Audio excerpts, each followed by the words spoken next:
You're watching A News. I'm Bakhtiar Sanova, and let's see the top stories.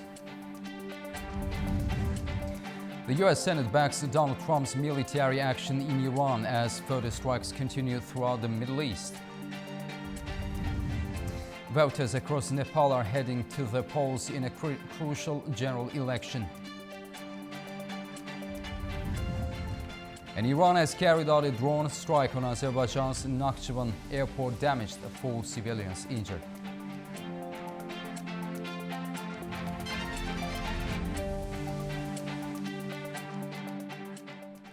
U.S. lawmakers have backed the ongoing military campaign in the Middle East as fighting between Washington, Israel and Iran intensifies. Over the past few hours, attacks have continued across several countries, with a reported death toll in Iran surpassing 1,000. On Wednesday, U.S. Senate Republicans backed President Donald Trump's military campaign against Iran, voting 53-47 to block a bipartisan resolution that would have required congressional approval for hostilities. 45 of the last 47 presidents, which is all we've had, have ordered kinetic acts, just like President Trump has done, without going to Congress. This isn't new. This has happened 45 in the last 47 presidencies. The measure, aimed at reasserting Congress's constitutional war powers, was largely opposed along party lines. A similar resolution is being debated in the House, with a vote expected on Thursday. Meanwhile, the conflict in the region continues to escalate. The Pentagon says a U.S. submarine sank an Iranian warship near Sri Lanka, with over 24 crew members rescued. Human rights monitors report more than 1,000 people have been killed in Iran since U.S. and Israeli strikes began over the weekend. Sunday's drone attack on a U.S. facility in Kuwait killed 2 more American reservists, raising the total to 6. Israel has carried out new strikes in Iran and targeted Hezbollah positions in Lebanon, leaving several dead and thousands displaced. Iran has launched retaliatory strikes at Israel, while the UAE and Qatar report intercepting projectiles. In northern Iraq, a drone was shot down near Erbil Airport, crashing into a residential building and causing damage but no injuries. Israel says its military campaign against Iran is set to continue for at least another 1 to 2 weeks, as Israeli and U.S. forces expand operations targeting Iran's missile capabilities and military infrastructure. Maria Rodriguez-Abalde has more. IDF planning for at least 1-2 more weeks of Iran operation where more than 5,000 bombs were dropped. The Israeli Air Force is targeting ballistic missile launchers and military access in western and central Iran areas used to fire long-range missiles at Israel. USA forces are focusing on southern Iran, where short-range missiles have been launched against USA bases in the Gulf. The two militaries have also divided their objectives. USA forces are leading operations against the Iranian Navy, while Israel is concentrating on strategic sites in Tehran as well as other critical infrastructure. And also the Israel Defense Force are moving to phase 2 of the war, attacking all of Iran's military industries. Lebanon say Israeli strikes this week have killed 72 people and displaced over 83,000. Hezbollah has heavily increased attacks on Israel, including their first coordinated strike with Iran and regular attacks on IDF troops built up near the border with drones and anti-tank weapons. The rate of Iran's ballistic missile fire on Israel continues to slow, according to the Israeli military, with all projectiles fired overnight being successfully intercepted by air defense. Since the start of this operation, there have been 13 sites of Iranian missile impacts in residential areas of Israel. The Home Front Command is scheduled to conduct another assessment over the weekend and may decide to allow educational institutions to reopen starting next week. The Health Ministry reports that in the past 24 hours, 199 injured people have been taken to hospitals. 14 are in moderate conditions and 170 are in good conditions. A total of 1,473 people have been evacuated to hospitals since the fighting began on Saturday. U.S. President Donald Trump is set to host leaders from 12 Latin American countries at a summit in Miami, Florida on Saturday. White House spokeswoman Caroline Leavitt told reporters on Wednesday that the meeting will focus on strengthening cooperation across the region, particularly on security, organized crime, drug cartels, and illegal migration. Also add that this weekend, I'm pleased to announce, the president will welcome the heads of state from 12 nations across our Western Hemisphere in Miami, Florida on Saturday. The point of this newfound Latin America summit is to promote freedom, security, and prosperity in our region. The following countries will be in attendance: Argentina, Bolivia, Chile, Costa Rica, the Dominican Republic, Ecuador, El Salvador, Honduras, Panama, Paraguay, Trinidad and Tobago, and maybe some others as well. And the president will be speaking with the leaders of this country who have really formed a historic coalition to work together to address criminal narco-terrorist gangs and cartels and counter illegal and mass migration into not only the United States, but the Western Hemisphere, which remains a key and top priority of this president. Venezuela and the United States have agreed to work together on developing the country's mining sector. Interim President Delcy Rodriguez and U.S. Interior Secretary Doug Burgum announced after talks in Caracas. The government is planning reforms to open the sector to large foreign companies, including for gold, diamonds, rare earth elements, and other critical minerals. After the meeting, President Donald Trump praised Interim President Rodriguez, saying she's doing a great job and cooperating well with U.S. officials, adding that the nations now enjoy a wonderful relationship. Large parts of Cuba, including the capital, Havana, have been hit by a widespread power outage after the country's main thermoelectric plant suddenly shut down. Authorities say repairs could take several days as crews work to restore electricity. A major power outage has left much of Cuba without electricity. The state electricity provider says the blackout was triggered by an unexpected shutdown at the Antonio Guterres thermoelectric plant, about 100 kilometers east of Havana. The plant is the country's largest generator, and officials say a leak in the boiler system forced it offline, causing a partial collapse of the national power grid. Engineers are now working to identify the fault and bring the system back online, but repairs could take 3 to 4 days. Thanks to the fact that we have gas from the street, we can make pizzas, fried foods. I don't know, things with the gas from the street, and we can serve 2 or 3 meals. If, for example, we have a day without power, I run out of ice, I can't serve drinks, I can't serve cocktails, I can't serve anything.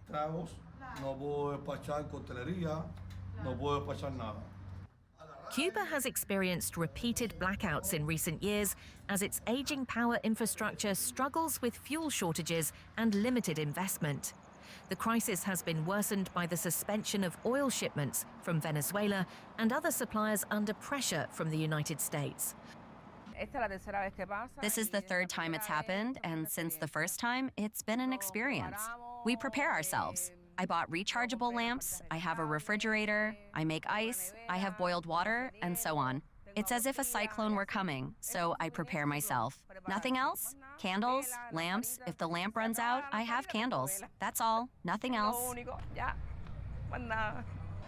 Authorities say recovery protocols have been activated, and one power plant in the eastern province of Holguin remains online as crews gradually attempt to restore the national electricity system.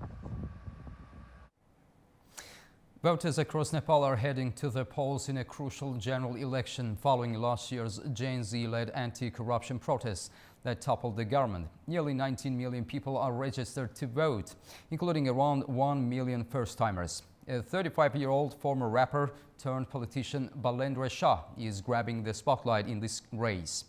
Early results are expected soon. Polls have opened across Nepal today in the country's first general election since deadly youth-led protests forced the government from office last September. Around 19 million people are registered to vote, including almost 1 million first-time voters. Voters are choosing all 275 members of the House of Representatives in what many see as a defining moment for the Himalayan nation's democracy. More than 3,400 candidates from 65 political parties are competing in the election. Traditional parties such as the Nepali Congress led by Gagan Thapa and the Nepal Communist Party led by KP Sharma Oli are facing strong competition from newer challengers. The 3-year-old Rastriya Swatantra Party, a rising force, has nominated former rapper and Kathmandu Mayor Balendra Shah for Prime Minister. The 35-year-old Shah is running directly against 74-year-old former Prime Minister KP Sharma Oli in his own constituency, setting up one of the most closely watched contests of the election. Voters are expressing optimism about these polls, with the younger generation taking an even more active role in shaping Nepal's future. I have voted for a new government. The new government will provide development. They will make fresh rules and regulations for the country for the benefit of the people. That is what I have voted for. Kind of change we want in Nepal, especially we young generation are very much sure. We are very much against corruption.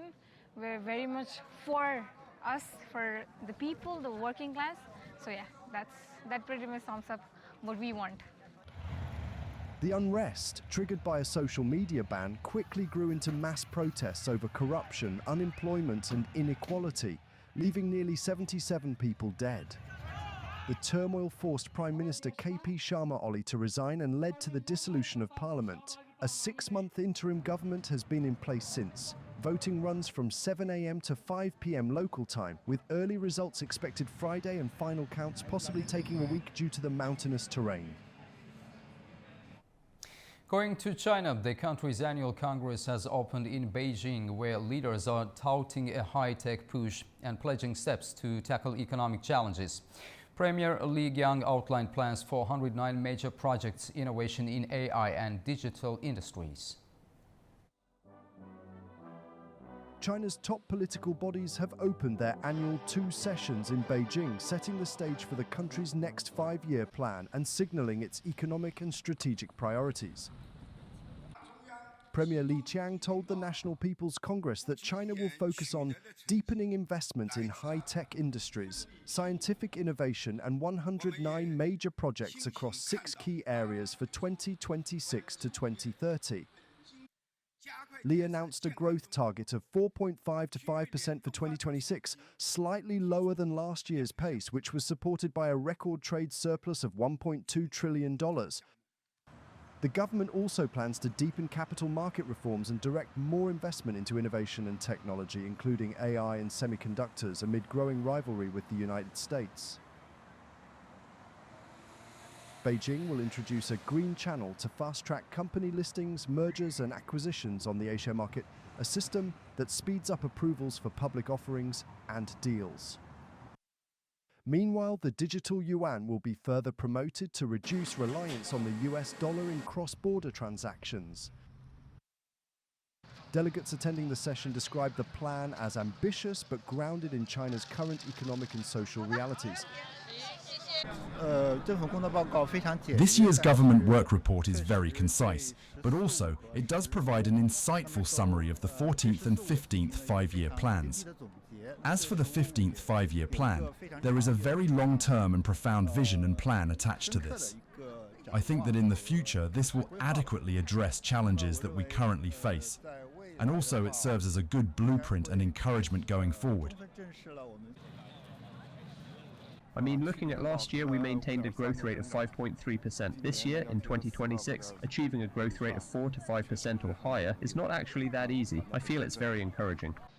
Beijing said it will inject around $44 billion into major state-owned banks this year to strengthen their capital as they deal with property sector stress, rising bad loans and weak demand.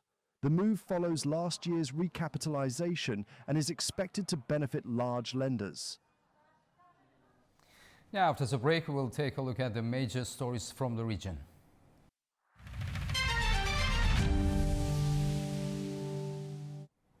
Now, let's take a closer look at the key stories shaping the region. Iran has carried out a drone strike on Azerbaijan's Nakhchivan, damaging the terminal building of Nakhchivan International Airport. Azerbaijan strongly condemned the strikes, describing them as a violation of international law and its territorial integrity. Iran's ambassador in Baku has been summoned to the foreign ministry. According to Azerbaijan's foreign ministry, 2 drones launched from Iranian territory entered Nakhchivan on Thursday.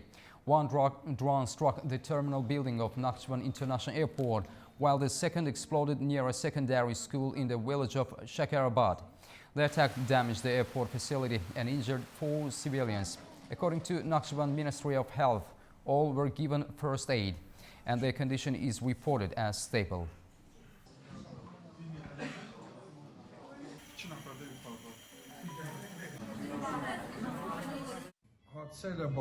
Four people were admitted following the incident and their condition is stable. Initial examinations have been completed and they have been placed in the relevant departments. 2 patients suffered barotrauma while 2 others sustained blunt trauma to the back.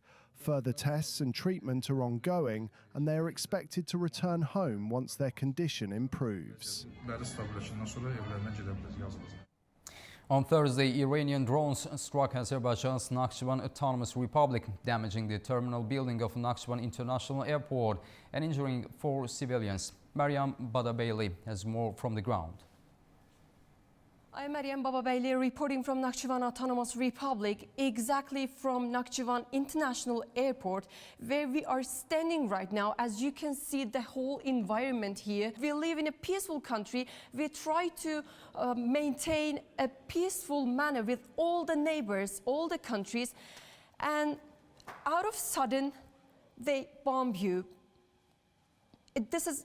We are having some difficulties in order to express our exact feelings, but the thing is that Azerbaijan continues to uphold its position as a supporter of peace and of course stability in the region. Now, as of March 4th, yesterday, the President of the Republic of Azerbaijan, Ilham Aliyev, visited the embassy of the Islamic Republic of Iran in Baku in Azerbaijan and expressed his condolences about the death of the supreme leader of Iran, Ayatollah Sayyid al-Khamenei, and also a number of civilians, of course. But despite this gesture, despite this fact, this peaceful manner, the regime widely criticized for its hostility towards the Azerbaijanis, particularly those Azerbaijanis living in Iran. According to the information that we have, 2 people got injured, and today Iran reportedly carried out a drone attack on Nakhchivan International Airport, unfortunately.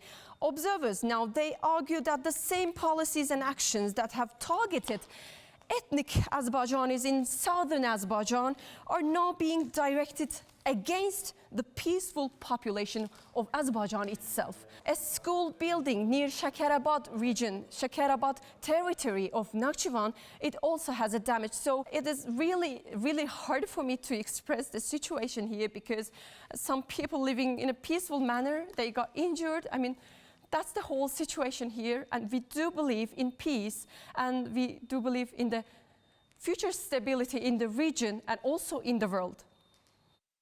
Iran's strikes on Azerbaijan's Nakhchivan Autonomous Republic has caused an international uproar against its actions. An international response has been triggered following Iranian drone strikes in Azerbaijan's Nakhchivan Autonomous Republic. Qatar condemned Iran's actions, saying they represent a dangerous escalation and a flagrant violation of state sovereignty. In a statement, the country's foreign ministry urged Iran to immediately halt what it described as irresponsible policies that undermine regional stability. Saudi Arabia also criticized the strikes, with its foreign ministry describing Iran's actions as cowardly attempts that reveal a hostile approach that cannot be justified. It added that Iran's behavior violated international law. In a statement on social media, Ukraine's foreign minister, Andriy Sybiha, called Iran's strikes on Azerbaijan reckless and added that there was never any reason for Iran to harm Azerbaijan. The United Kingdom's ambassador to Azerbaijan, Fergus Auld, also took to social media, saying that Britain stands in full solidarity with Azerbaijan and adding that Iran's actions threaten the country's security. Following a phone call between Uzbekistan's foreign minister Bakhtiyor Saidov and Azerbaijani counterpart Ceyhun Bayramov, Saidov expressed concern over the drone strike and called Iran's actions unacceptable, saying they contradict the principles of international law. Meanwhile, Iran has denied launching strikes on the Republic of Azerbaijan.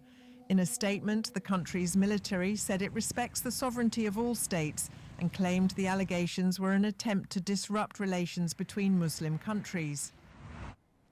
Turkey has lodged a diplomatic protest with Iran after a ballistic missile was launched toward Turkish airspace on Wednesday. The incident comes amid escalating tensions across the region and has prompted both diplomatic contacts and heightened security precautions in Ankara. Here are the details. Turkey's foreign ministry summoned Iran's ambassador late Wednesday to protest the launch of a ballistic missile fired toward Turkish airspace.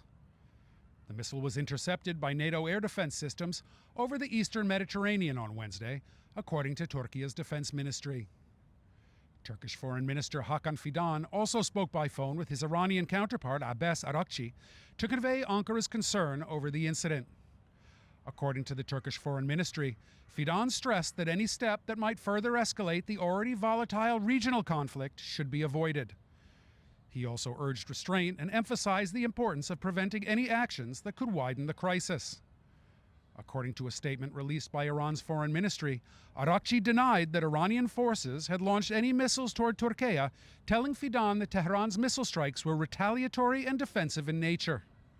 He said Iranian strikes were directed exclusively at U.S. and Israeli facilities being used in operations against Iran. In a separate statement on Thursday, the Iranian military also denied firing any missiles toward Turkish territory and reaffirmed Tehran's respect for Turkey's sovereignty. Meanwhile, Turkish President Recep Tayyip Erdogan said Ankara was leaving nothing to chance regarding the security of its borders and airspace. He added that Turkey was taking all necessary precautions in close consultation with its NATO allies. In the immediate wake of the missile incident, Fidan also spoke by phone with U.S. Secretary of State Marco Rubio. According to officials, Rubio said that any attack on Turkey's sovereign territory was unacceptable and reaffirmed Washington's support. This is Adam Maro for A News in Istanbul, Turkey.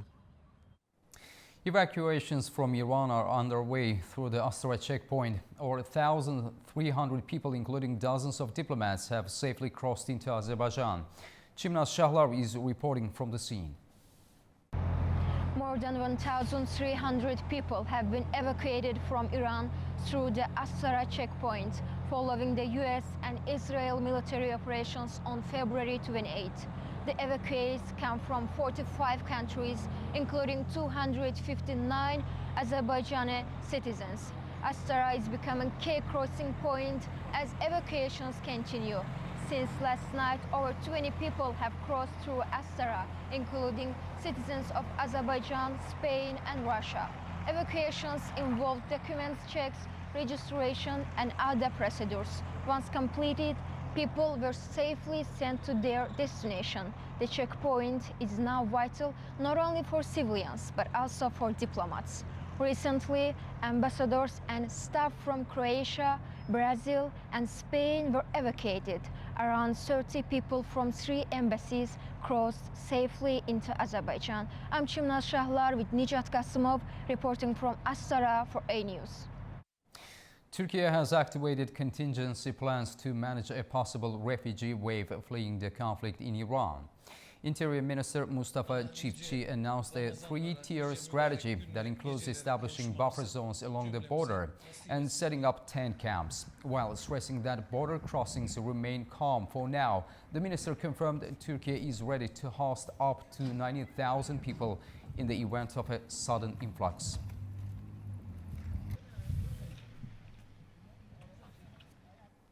Tensions remain high in Iran as the war enters its sixth day. Pro-government rallies are underway in Tehran while officials warn of escalating attacks. Our correspondent Turaj Shiralilog brings us more from Tehran. I have arrived to a square in downtown Tehran where a pro-government rally is underway in condemnation of Israel-US war against Iran. 2 days ago, a government building behind me was attacked and A News was granted access to film it and the nearby residential units and offices which were seriously damaged. Today is the 6th day of the war, and conflicting parties have intensified the exchange of attacks, both verbally and in action. Iran's security chief Ali Larijani said that 500 American troops were killed as a result of Iran's armed forces' fire. He said that, unlike the United States, the Islamic Republic is prepared to find a prolonged war. Amid an escalation in the fighting, the state-owned Martyrs Foundation announced that number of civilian casualties has passed 1,000. It said 200 of the Iranians killed were the girl students targeted when their school was bombed last Saturday in south of the country. Meantime, as preparations are underway for burial of Supreme Leader Ayatollah Sayyid Ali Khamenei, who was killed on the first day of war, the Provisional Leadership Council has been meeting to regulate the voting procedures. President Masoud Pezeshkian, who is one of the 3 members of the Interim Council, in a message to leaders of the regional countries hosting U.S. bases, said that Tehran respects their sovereignty. He added that Iran was left with no option but to retaliate in self-defense after it was attacked from these bases. Also, Foreign Minister Abbas Araghchi has been in telephone contacts with his counterparts in the neighboring countries and foreign ministers of France and Russia. In a post on X, he promised bitter revenge for sinking Iran's Navy ship Dena by a U.S. submarine. He said, "Mark my words, the U.S. will come to bitterly regret the precedent it has set." Tura Shiralilu, reporting for A News from Engelab Square in downtown Tehran. Georgia's parliament has approved a package of legal amendments that sharply tighten rules on foreign grants and political activity. The government says the measures protect sovereignty. Critics warn they could further restrict civil society and deepen Georgia's tensions with Western partners. For more, we go to our correspondent in Tbilisi. On March 4th, lawmakers from the ruling Georgian Dream Party approved the amendments in their third and final reading with 78 votes in favor and 9 against. The legislative package introduces major changes to several laws, including the law on grants, the criminal code, and the law regulating political parties. At the center of the reform is a broader definition of what counts as the grant. Under the new rules, financial or material support from foreign actors may be classified as a grant if it is considered capable of influencing government policy, public institutions, or public opinion in Georgia. Organizations registered abroad will now be required to obtain government approval before receiving such funding. Violations of the new rules can carry serious consequences. The amendments introduce criminal liability for breaches of grant regulations, with penalties ranging from fines and community service to prison terms of up to 6 years. In cases linked to money laundering for political purposes, sentences could reach 9 to 12 years. Another controversial provision introduces a new criminal offense titled extremism against the constitutional order. Systematic public calls for mass disobedience, the creation of alternative governing structures, or actions aimed at presenting state institutions as illegitimate may now be punishable by fines, community service, or prison sentences. Opposition parties and civil society organizations say that the changes target groups critical of the government and could restrict foreign-funded democratic programs that have operated in Georgia for decades. The criticism comes amid a broader political confrontation following the 2024 parliamentary elections, which several opposition parties continue to dispute. Government critics argue that the legislation reflects a wider campaign by the authorities to challenge the legitimacy of opposition groups and civil organizations involved in ongoing protest movements. The new laws are also drawing attention internationally. The German ambassador to Georgia, Peter Fischer, recently described the approach as contradictory, noting that it appears difficult to promote Western integration while simultaneously restricting Western funding. The legislation arrives at a time when relations between Georgia and the European Union are already under pressure, particularly after the government announced a pause in negotiations with the European Union. Nini Nikolaishvili, Tbilisi, A News. Competition is heating up at the Ski Mountaineering European Championship in Shahdag. After an intense sprint race yesterday, athletes are now taking on the fast-paced mixed relay event. Here is the latest from our correspondent Narchicheng Jahangirli, who's reporting on the ground. Today, we woke up to unexpectedly sunny weather as the Ski Mountaineering European Championship enters its second day in Caucasian winter resort, Shahdag. Despite the sunshine, the temperature remains well below zero. But the atmosphere here is thrilling because today, skiers are competing in the mixed relay event. Unlike yesterday, today's discipline is all about teamwork. In the mixed relay, male and female athletes race together as one team. It's a fast-paced event where coordination is key. Now, this is very interesting. After finishing a lap, an athlete tags their teammate in the exchange zone like this, and the teammate immediately begins their lap. The race combines uphill climbing on skis, quick transitions and high-speed downhill skiing in a relay format. Each lap usually includes several technical sections, and because of that, the lead can change frequently. Now, let's quickly take a look at yesterday's sprint event results. As expected, freshly returned from Italy, the Olympic champions proved they are still determined to stay on the podium.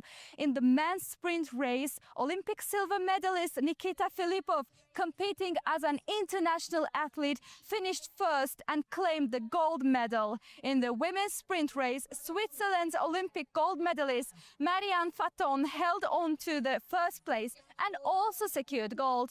Other athletes who reached the podium represented Switzerland, Spain, Italy and Germany. We still have 3 more exciting days ahead, so stay with us for the latest updates from the European Championship. Narchicheng Jahangirli, Natik Mehmedov, Eves Hajiev, A News. Now we'll take a short break. Right after the break, we will discuss the reported appointment of Mojtaba Khamenei by Iran's Assembly of Experts as the country's new supreme leader and what it could mean for Iran and for the region. Stay tuned.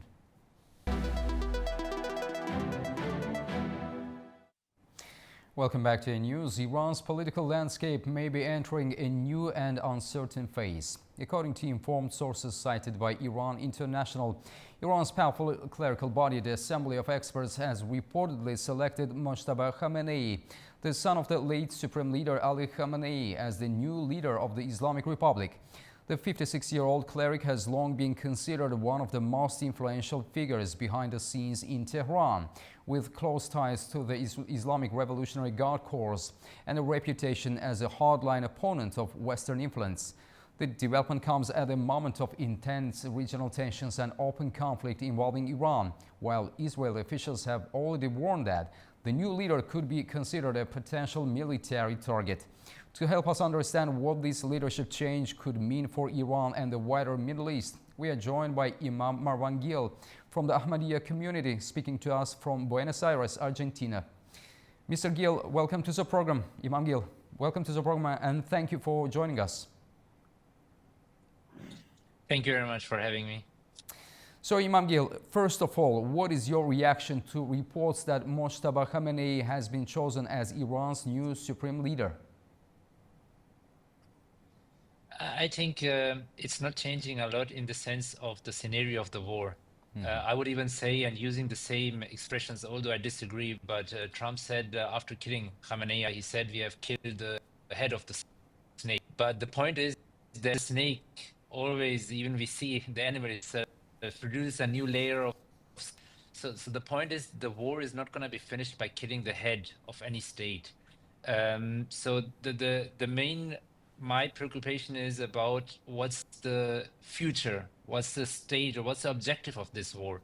Because even if they now kill him or attack him again, killing the leader of a state, you're not going to change their mentality, their leadership or their vision. That's what we have already in the region, the fight against different terrorist groups. So that's why I insist and think that if you have the option on the table by negotiations, by diplomatic resolution or agreements, why would you then go for a war, especially by these war tools? You're not gonna make any deep change or impact. We have seen this already in the fight, let's say, against Al-Qaeda, Taliban in Afghanistan, afterwards with Libya and Gaddafi, Saddam in Iraq. So if you don't have any political solutions on the table, it's useless. It's just putting millions of lives into unnecessary suffering and killing of millions of lives if you don't have a political solution on the table. Imam Gil, many analysts say Mojtaba Khamenei has strong ties with the Revolutionary Guard. How important is the IRGC in shaping this rise to power? Obviously, strong influence. You can't deny this. And it was the fear. Even analysts said Khamenei, the previous Iranian leader, he was considered still a moderate leader in the sense that he was open for dialogues, for negotiation. He tried till the last moment. We shouldn't ignore the fact Iran was again during or in amidst of negotiations with the US through the especially Oman. Even the chancellor, he made even the statement that we had seen unprecedented advancing in the negotiations with Iran. Even last year, I would say, this shows that the Iranian leader was open in the sense moderate. I don't want to defend him. I'm not a sympathizer of him, but I'm saying there was the option of negotiation or coming to an agreement by diplomacy. Even we shouldn't ignore that during the administration of Obama, Iran had signed the deal and committed itself of not getting to a nuclear arms. But it was the Trump administration at the first time who broke this deal, and now as well last year during the negotiations they bombed them, and this year again. So the fear is that now internally we are sending the message to the Iranian society that if we moderate or we have a moderate leader who is willing to negotiate, to deal or to discuss with them, and we are bombarded, we are attacked, so that's not the solution. So you're kind of radicalizing the whole society into a more extreme or more violent position. So Mojtaba Khamenei is often described as a hardliner. Should the world expect a more confrontational Iran under his leadership? I think we have to see how scenes develop, but it's already very worrying because now and now more countries are getting involved into it. And I see hardly, except the case of the Prime Minister of Spain, many leaders are still too shy in speaking up against repression and against, I'm not saying taking any sides or political sides, but putting priority to the world. What we see, and we can now argue if we are already have entered and we see the first episodes of a world war or we are very close to a world war. But definitely it's a very dangerous, a very dark scenario which we have in front of us. And now still we have the time. Still there is time to de-escalate and to come back to diplomacy, especially if you allow me, that in a war, and that's why I think it's important to take off the glasses where many times we want to analyze our war from ideological or political point of view. Most important it is to highlight that when we speak about our war, the price will be paid with the blood of innocent civilians. They will be the primarily victims, as in any war. Even the case when we had in the same morning when the Khamenei was killed in we had more than 100 girls killed, and that's a brutal reality. That's why I ask our world leaders to put a priority to our world peace over their own personal agenda or interests. Imam Gil, Israel has already hinted that Mojtaba Khamenei could be a potential target. How dangerous could this rhetoric be for regional stability, and what impact might this leadership change have on Iran's ongoing confrontation with Israel and the United States? I think that the history is a proof. It's like a mirror that by regime change, especially from outside, you're not going to make any changes. I think we should come out of this false self-perceiving scenario bubble that by throwing missiles, bombs, that we're going to produce any positive change in our society. We have seen this already, that it's true that we freed the Iraqi society from Saddam Hussein 2 decades ago when we launched the war. But afterwards, let's see what's happening in Iraq. 2 decades afterwards, the society is still in chaos. and order in fallen in the hands of ISIS. The same with Libya and Gaddafi. I'm not sympathizers of these tyrants or of these regimes. But what I'm saying is, by killing the head or killing the person, you're not changing the direction of our society. In this way, obviously, it's led to have disagreements with the government of Iran, with their leadership. But these disagreements should be putable, should be resolved by diplomacy. That's why we have so many international organizations. Even if you have concerns about the nuclear arms of Iran, you have the International Agency, the EIAEA. You have so many international platforms. As you have the diplomacy and those diplomatic platforms, why would you then still go to warfare? And highlighting the importance that our region, which is already at the edge of de-escalation or so many, it's like putting further oil and exposing a whole or bringing a whole to the edge of a regional war. Imam Marwangil from the Ahmadiyya community in Buenos Aires, thank you very much for sharing your insights and perspective with us. We truly appreciate your time and expertise. Thanks a lot. And now we'll take a short break. Right after the break, we'll discuss the recent Iranian drone attack on Nakhchivan and its regional implications. See you shortly.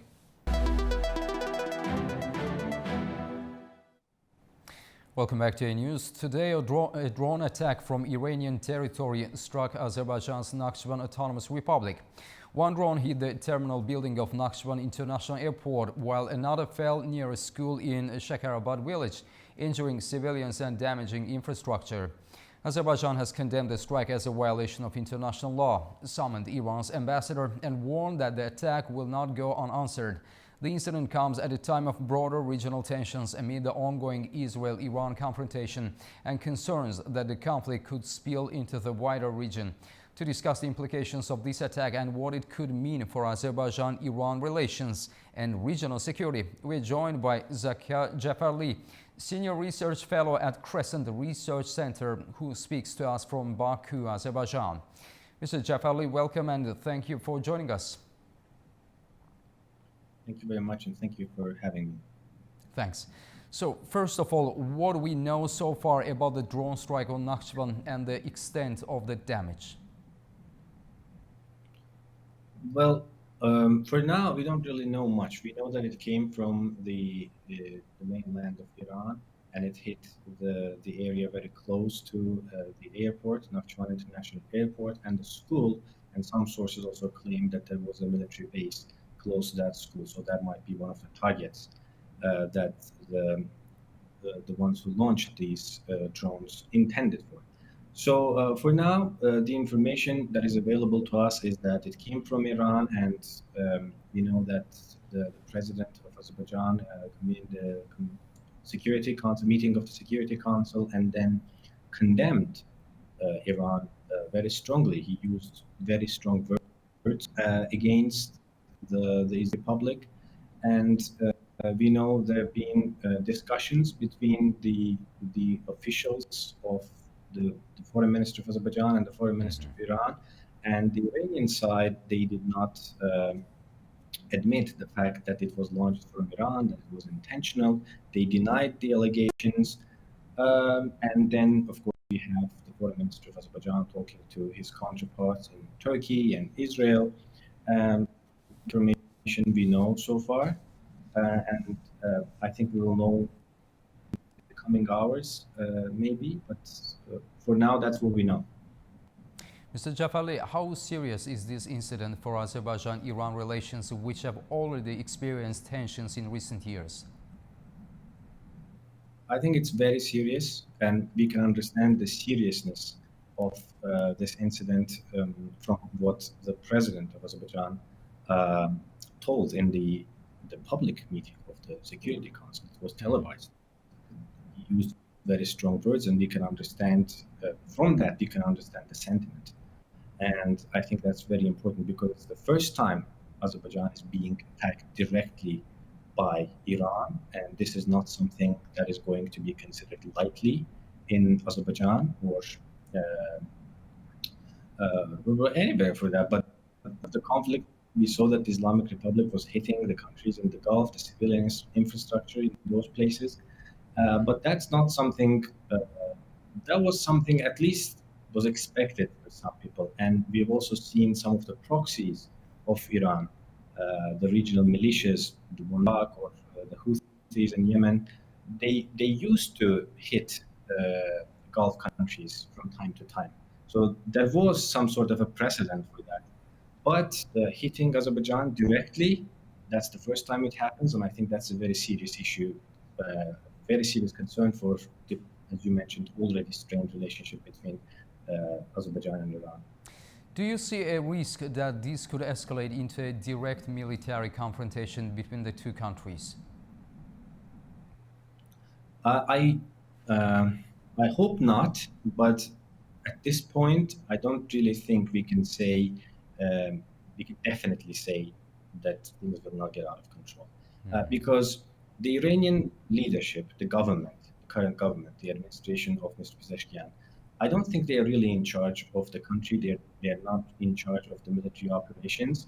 And we don't really know to what extent is the Iranian military, and especially the guards, have control over their local units. Because we know the strategy, the doctrine of the Islamic Republic preparing for this conflict was to disperse the authority, to give an operational autonomy to local units. So when the commanders of the IRGC was assassinated and killed, they still had the capacity to launch strikes against the targets that they considered enemy targets, let's say. So there might be some rogue elements. Yes, continue. Yes, there might be some rogue elements within the Revolutionary Guards that decided it was something that needed to be done to hit Azerbaijan directly. So we don't know. Maybe it was not a direct order from the central command of the Revolutionary Guards. Maybe, as I said, some rogue elements within the guards decided to do it. But it was done, and you cannot erase this. So everything that will happen after that, anyone who is going to be involved with that process needs to take that into consideration, take that fact, because it's a very serious issue. Mr. Jafarli, Nakhchivan borders both Iran and Turkey. Could this attack have wider security implications for the region, and how might Turkey react given its close military alliance with Azerbaijan? And before that, I think we have to mention yesterday what happened in Turkey, because there was a missile that was targeted by the NATO air defense systems above Turkish airspace. So Turkey also sent its own strong message to Iran that it's not going to tolerate what happened. And Iran again did not admit that they planned it was a targeted strike, but I think the target was the NATO base in Turkey. So Turkey is already involved in this, and with this strike, of course, Turkey will be involved, especially taking into account the relationship between and the strategic partnership between Azerbaijan and Turkey, and also the fact that Turkey protested Nakhchivan. So it's not going to be taken lightly in Turkey as well. And the decision makers within the Iranian military and the Revolutionary Guards, they might be thinking that they'll need to widen this conflict and make others pay for their losses.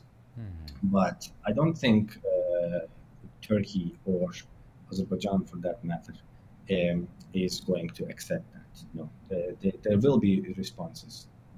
In your view, what message might Iran be trying to send with this attack if it was indeed intentional?